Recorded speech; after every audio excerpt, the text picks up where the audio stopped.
The night my husband was buried, my daughter-in-law stood in the kitchen and told me to pack my bags. I looked at her, at the 3 stepchildren beside her, and said only one word: okay. My name is Rosalind Carter. I am 64 years old. And this is the story of how a grieving widow became the last person her family expected to face. Stay with me until the end and tell me in the comments which city you are watching from. I would love to see how far my voice can travel. When Tom, my husband of 38 years, passed away, I believed the hardest part of that day would be losing him. I was wrong. The hardest part was discovering just hours later what his children truly thought of me. They saw a woman who had never worked in their eyes, a second wife with no claim to a family or a future. They believed I would fade quietly.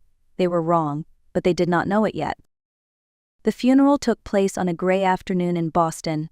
Stained glass windows painted soft colors across the pews as friends and neighbors filled the church.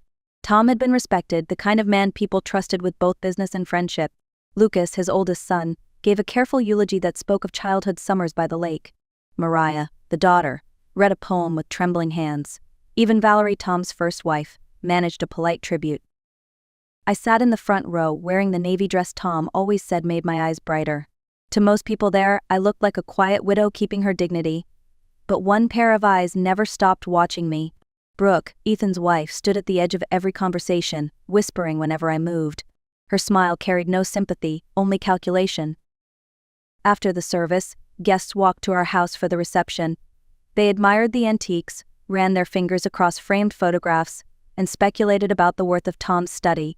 I stood by the kitchen doorway, nodding, thanking, accepting murmured condolences. What I noticed most was the silence in between, the way Brooke leaned close to Mariah, the glance she shared with Lucas, the stiffness in Ethan's jaw. When the last car pulled away and the house grew quiet, I turned to load dishes. Heavy footsteps entered behind me. Brooke crossed her arms. Lucas and Mariah stood near the counter, Ethan just behind. "This house is far too large for you," Brooke said. "It is time you started looking for a more suitable place." The kitchen seemed to tilt. My voice was almost a whisper. "You are telling me to leave?" Brooke's smile was thin. "We are telling you to be realistic." I looked at their faces, then turned back to the dishes. "Okay," I said. That night, while the house echoed with their voices dividing rooms and planning futures, I packed 2 suitcases. Just 2. I left the jewelry in the velvet box, the artwork on the walls, the designer dresses still in their covers. Let them think they had taken everything. Let them believe I was leaving empty-handed. I called a taxi and asked the driver to drop me at a modest hotel near Logan Airport. At the front desk, I signed the register not as Rosalind Pierce, the widow everyone knew, but as Rosalind Carter, my maiden name. I paid in cash. To the clerk, I was another tired woman traveling alone, invisible. Perfect. In the small hotel room, I sat on the edge of the bed and listened to the hum of planes overhead. Grief pressed hard against me, but alongside it something else began to grow, something sharper, colder, more deliberate. They had mistaken me for powerless, and that mistake would cost them dearly. The first call I made was to Daniel Knox, Tom's attorney, but more importantly, mine as well. His voice was steady and warm. "I am sorry for your loss, Rosalind," he said. "How soon can we meet?" I asked. There was no hesitation. "Tomorrow morning, and tell me where to come. It sounds like you need privacy." People often assumed I had no history before Tom, as though my life began when I married him. The truth was different.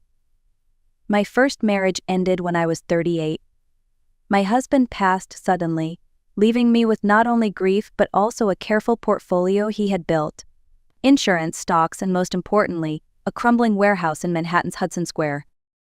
Back then, the building looked like a skeleton of old brick and broken windows. Most saw it as a liability. I saw possibility.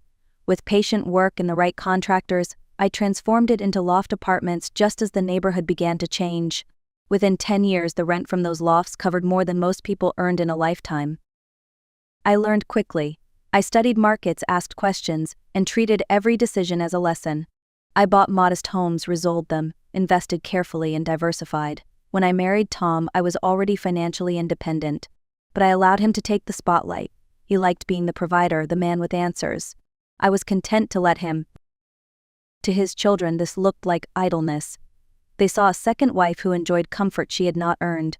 They never asked about my days spent managing contracts, or about the monthly reports I reviewed, or the lawyers and accountants who answered to me. Their blindness was convenient, and as long as Tom lived, it served its purpose. But now Tom was gone, and their assumptions were about to meet reality. The next morning, Daniel Knox met me in a quiet cafe far from his office. He carried a leather briefcase, his face set in the way of a man who had handled too many family disputes. After we ordered coffee, he leaned in. "Tell me exactly what happened." I described the scene in the kitchen, Brooke's smirk, the children standing like a jury. I told him how they demanded I leave, how they spoke as though I were a guest overstaying my welcome. His jaw tightened. "They have no idea, do they?" he asked. I shook my head. "None." Daniel opened the briefcase and pulled out folders thick with documents. "Rosalind, your late husband transferred nearly everything into your name over a decade ago. Property accounts, corporate interests, every paper trail is clean. They can challenge, but they will lose." In the afternoon, I met Olivia Park at the bank. She greeted me with sympathy, assuming I was there to discuss survivor benefits.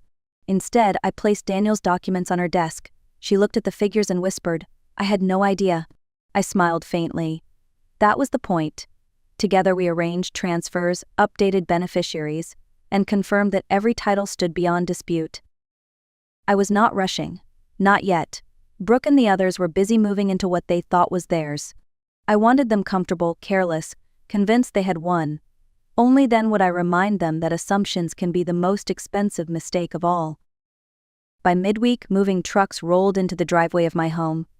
From across the street, I sat in a rental car with tinted windows and watched. Brooke directed the movers like a general on a battlefield, pointing at Tom's study, waving toward the bedrooms, already replacing my presence with hers. Lucas carried boxes of files as if he were taking over some throne. Mariah inspected the china cabinet like she was choosing which pieces to keep. Ethan hovered behind his wife, uncertain but obedient. Inside, they sifted through Tom's old desk. I knew what they would find: outdated contracts, appointment books, tax records from a modest consulting firm that barely cleared $40,000 a year. Nothing about the properties, the trusts, or the portfolio I managed. They would puzzle over the gaps, whisper late at night about documents that did not add up. And all the while they believed I was alone in some small rented room, defeated. My phone buzzed with a message from Ethan. "Hope you're settled. Brooke is organizing Dad's office. We'll need you to sign some forms." I let the screen go dark without answering.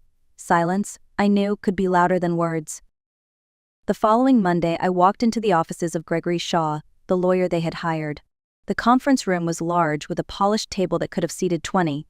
On one side sat Brooke, Lucas, Mariah, and Ethan, dressed in dark suits, their expressions sharp with confidence.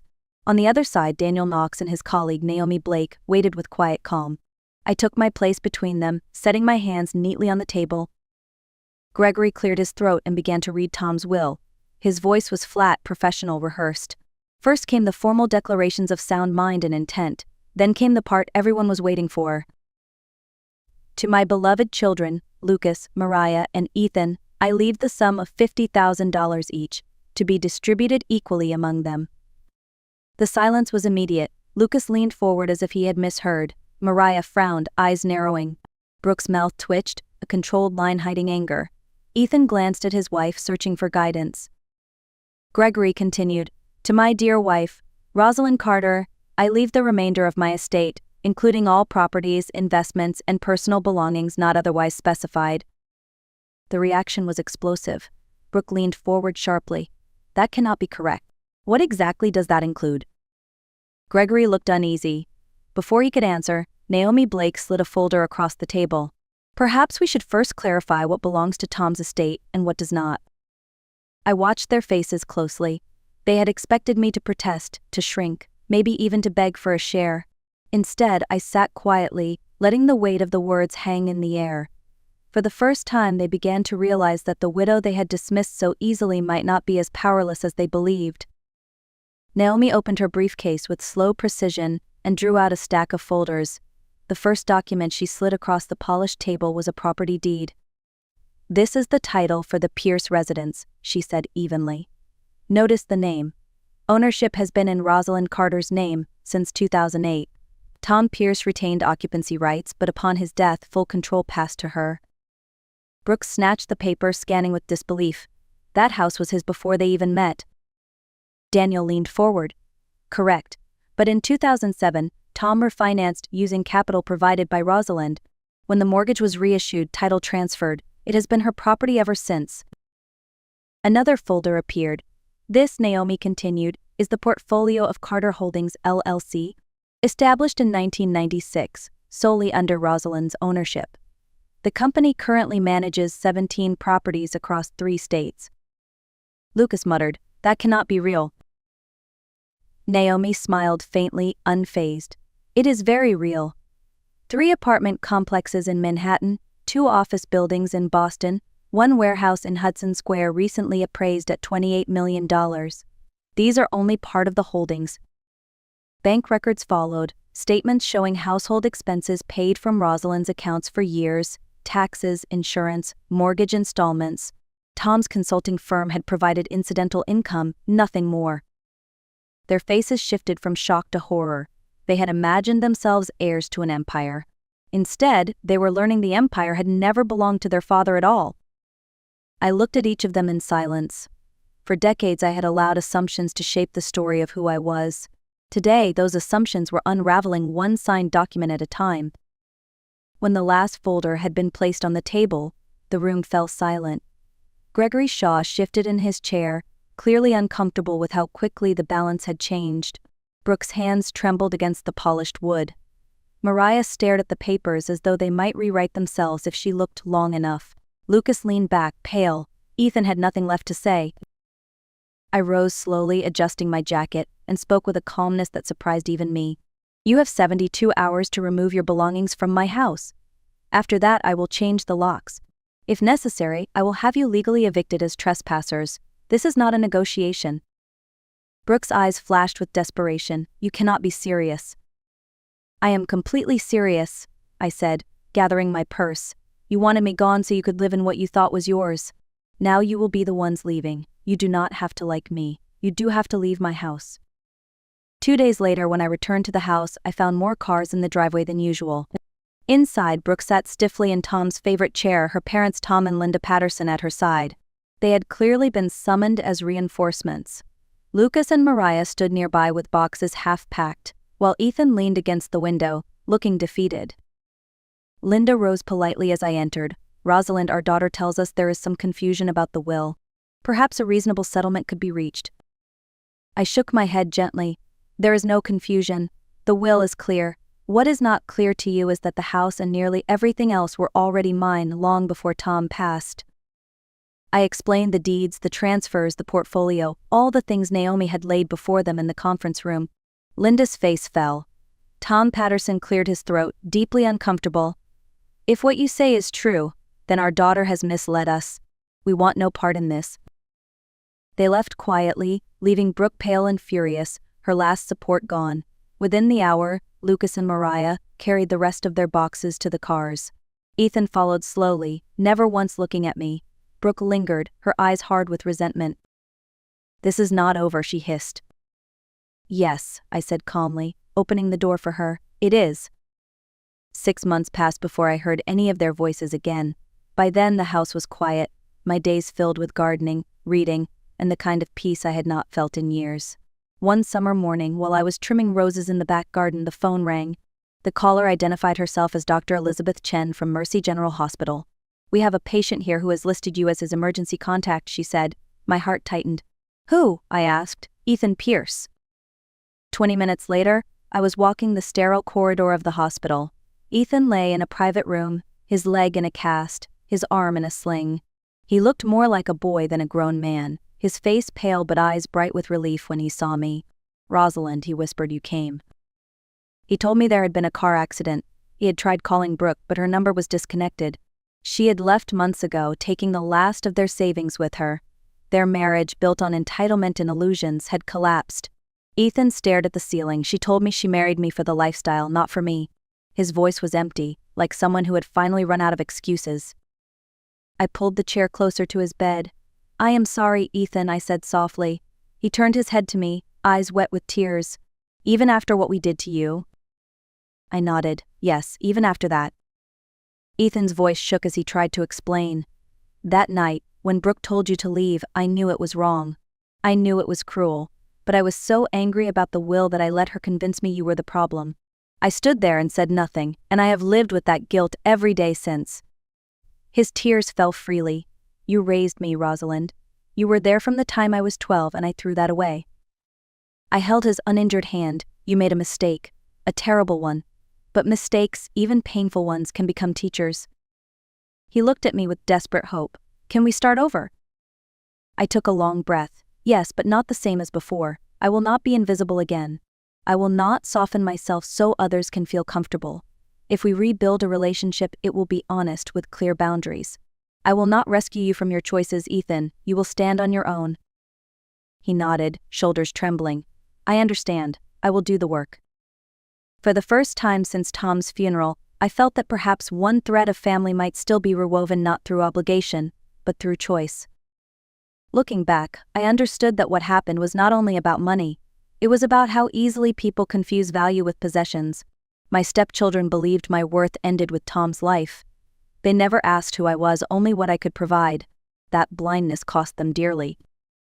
If there is one lesson here, it is this: keep your titles and documents clean, know what belongs to you, and never let assumptions tell your story.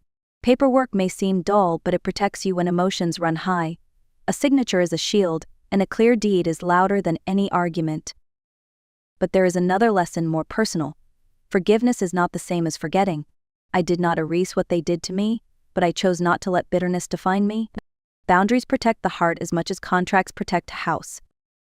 To those listening, I ask, what boundary would you never give up, even for family? Share it in the comments. Your stories matter, because in every home there are moments where love and loyalty are tested. In the end, it was never about the fortune or the deeds. What I reclaimed was not just a house or a portfolio, but my own place in my life. For years, I had lived quietly in the shadows, letting others believe a story that was never true. That night at the will reading, the shadows lifted for good. If this story spoke to you, please like, share, and tell me where you are watching from. And if you have lived through something similar, leave a comment. Your story may be the one we share next.